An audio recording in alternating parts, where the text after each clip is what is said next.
All right, good morning, people of YouTube. So this time we're back again with one of the most highly anticipated deck profiles of this format. We have Beelzemon. So this structure deck came out, and it did a great deal for this deck. So this deck was kind of a low-tier meme deck that can kind of pop off sometimes. Now it's a deck that is very strong and is widely considered to be tier 1.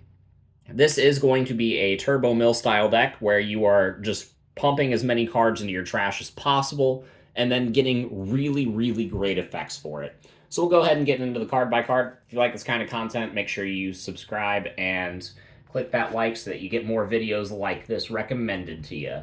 But we got, for our eggs, we got the 4 copies of the Pagumon that says On Deletion Mill 2. And we got 1 copy of the new Yammon, which says, if this Digimon is a wizard or a demon lord, when attacking once per turn, you mill 2. So, I do like the Pagu over the Yammon just a little bit, because the Yammon doesn't trigger off of the evil archetype, which all of the Impmons are evil. So the best opening turn that you can have, really, is to hatch one of these Pagumon and then evolve it into the mill 3 Imp. And so, for that reason, I am playing the 4 copies of the Pagu. You will see a lot of people playing 4 copies of the Yammon, but they are a more tower-focused deck. We are actually slamming a lot of rookies at our opponent's security, so I do like the Pagumon. So, that's it for the eggs. On to the level 3s. Again, we are slamming a lot of rookies into security, so we are playing quite a few of them. We got 4 copies of the Impmon that says On Deletion Mill 3. Best opener in the deck. You want to see this early game. It kind of falls off in potency in the mid to late game.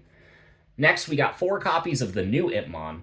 This card has a really cool inheritable that says when a card is trashed, you can delete opponent's level 3. So this card can kind of help you get around floodgates and stuff, but its main effect is when attacking, if you have 20 or more cards in trash, this card can digivolve into a Beelzemon for a digivolution cost of 3, ignoring the requirements. So this card just warps straight into the new Beelzemon, which will mill a bunch more cards and give you a bunch of effects. You can potentially do some nutty things with this Impmon, and for that reason we are playing 4.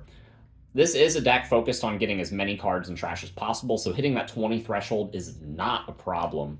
And by the time we do want to be swinging with Beelzemon, this is our main way to get into it.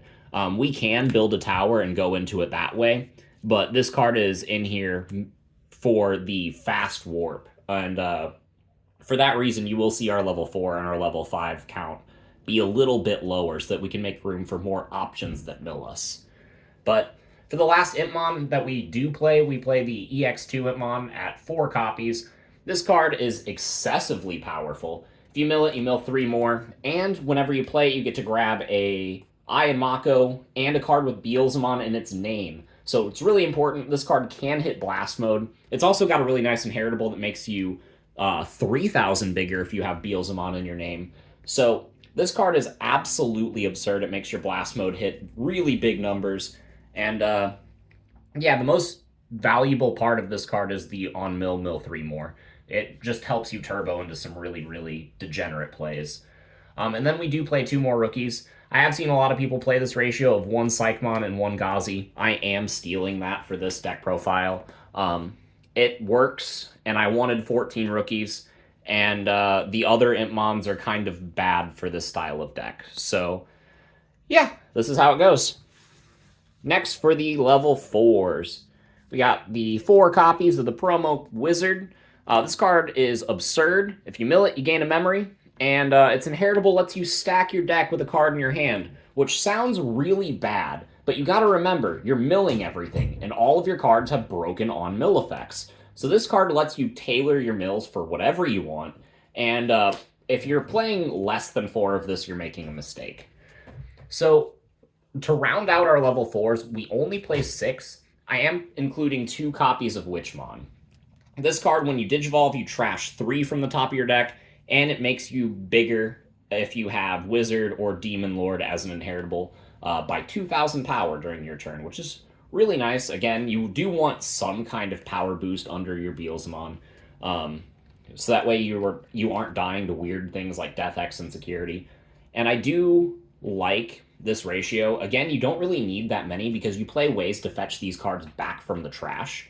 And you really only need them if you decide to build the tower, which is the ideal situation in like 50% of your games. But in the other 50% of the games, you're winning by pulling Impmon out of your trash and then warping it into Beelzemon. So um, this avenue is a very strong method of play. Even if you just take an Impmon that survived a security check and Digivolve it into a Witchmon to pass turn to mill a bunch of extra cards is very strong. So I do like these. I think these are the best level 5 or best level 4s that you can play in the deck. I do like Dobermon, but I think the Witchmon is stronger.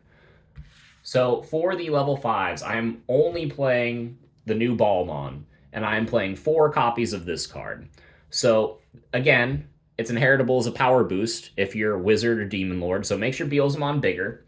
When Digivolving, you trash 3, and when Digivolving, you gain on deletion. If there are 10 or more cards in your trash, you may play a Beelzemon from your trash without paying the cost. This card is absolutely fantastic.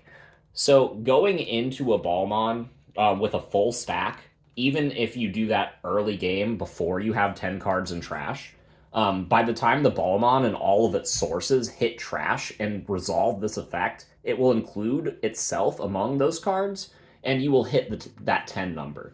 So this card is great early game, it's great mid game, and it's really the only level 5 that you need because it's the best way to go into Beelzemon. It also gives the stack that effect, so if you swing with your blast mode and hit something really dumb in security and die, then you get to pull a Beelzemon back and kind of start over. So this card is absolutely fantastic, and again, it's really the only level 5 that you want. So for the Beelzemons, we are playing 4 copies of the EX2 Beelzemon. If you play any less than 4 of this card, you are objectively wrong. When you mill this card, you get to pull back an Impmon. That is the most important effect of this card. It has other effects too, like when Digivolving and when attacking. You can trash the top 2 cards of your deck, then you delete something on your opponent's board. That's all fine and dandy. It's a pretty nice effect that lets you mill more and clear floodgates, sometimes higher levels.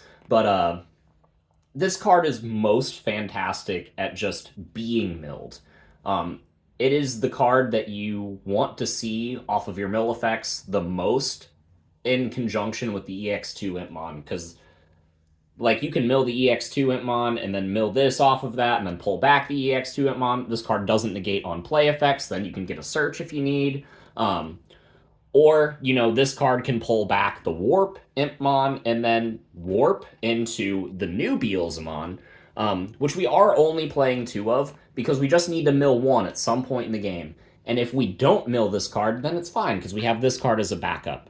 But I think this ratio is objectively correct.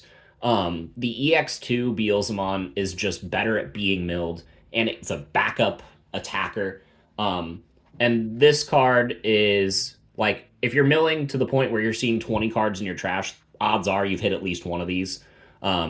And 1 is all you need to see because the Impmon warps into a card that exists in your trash. So you just warp into this, and then you close out the game, because when Digivolving this card, you trash another 4, and when a card is trashed from your deck, you gain a memory for every 10 cards, so you can gain back a bunch of memory by this effect. It's really neat, and if a card is trashed from your deck, you gain security attack +1 on the stack. So you can swing with the Impmon, evolve into this, and then bam, you're at a security attack +1, and you're just really, really big. So I do like this ratio of Beelzemon, and I stand by this. The last level 6 that we're playing, I'm testing out a Beelstar. It's working really well. Just because we are playing so many Impmon and because we want to be swinging rookies so many times, this is another way to just pull Impmons out of our trash for free and give them rush, and then just, like, pulling back the new Impmon that warps, giving it rush, swinging, and then when attacking, evolving into this Beelzemon will close out games. Like, I promise. I don't think you need more than 1 or 2 of this, and I don't even think it's really necessary to play. But in this style of deck, I wanted to test it out, and it has been pulling its weight. But if you want to play another level 7, I think this card might be the cut. So that's it for the level 6s. For the level 7s, I'm playing 1-1 of the old blast mode and the new blast mode.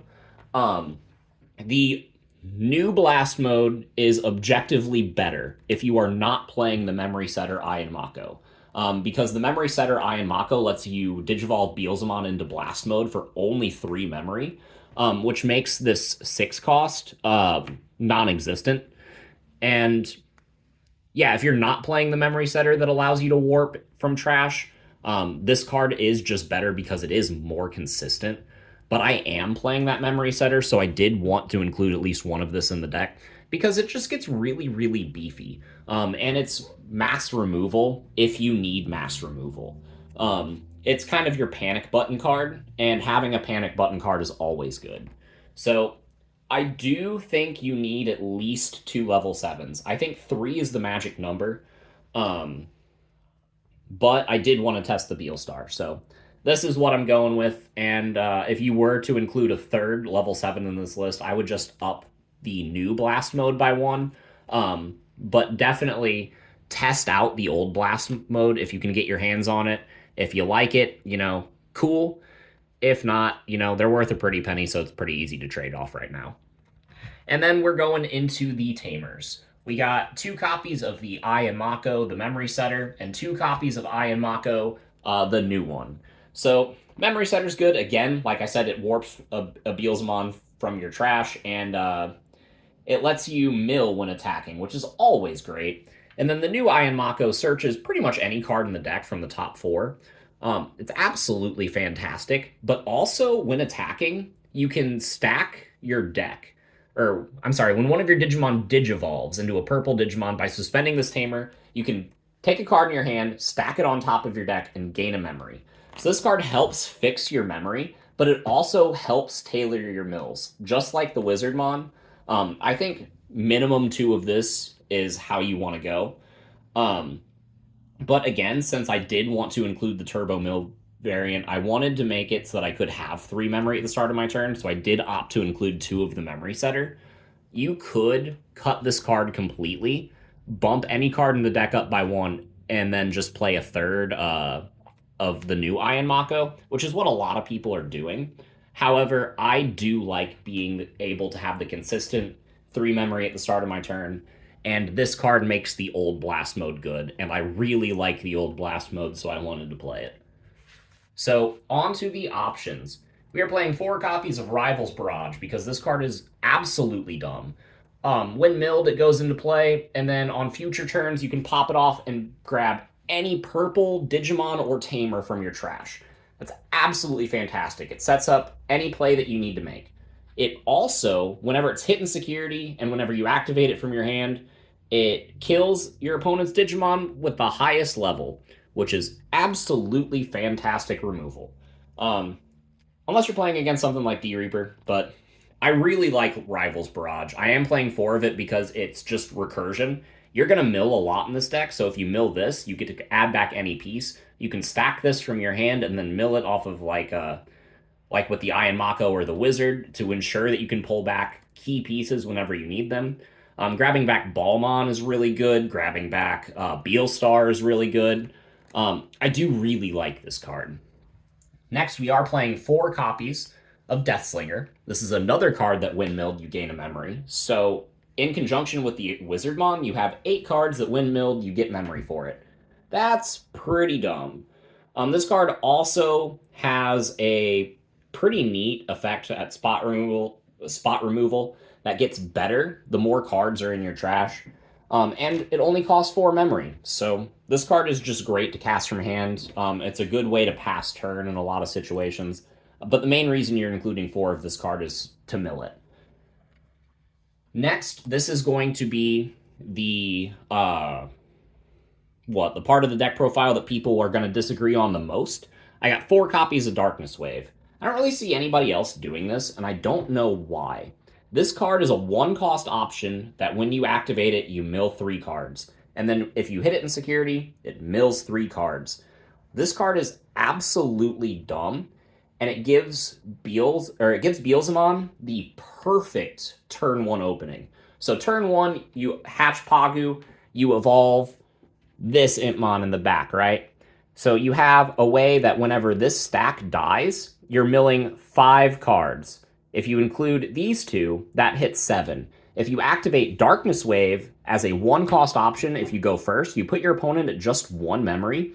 This card is going to be in trash, and then you're going to mill 3 more. That puts you at 11 in trash at the start of your second turn, which is where you want to be.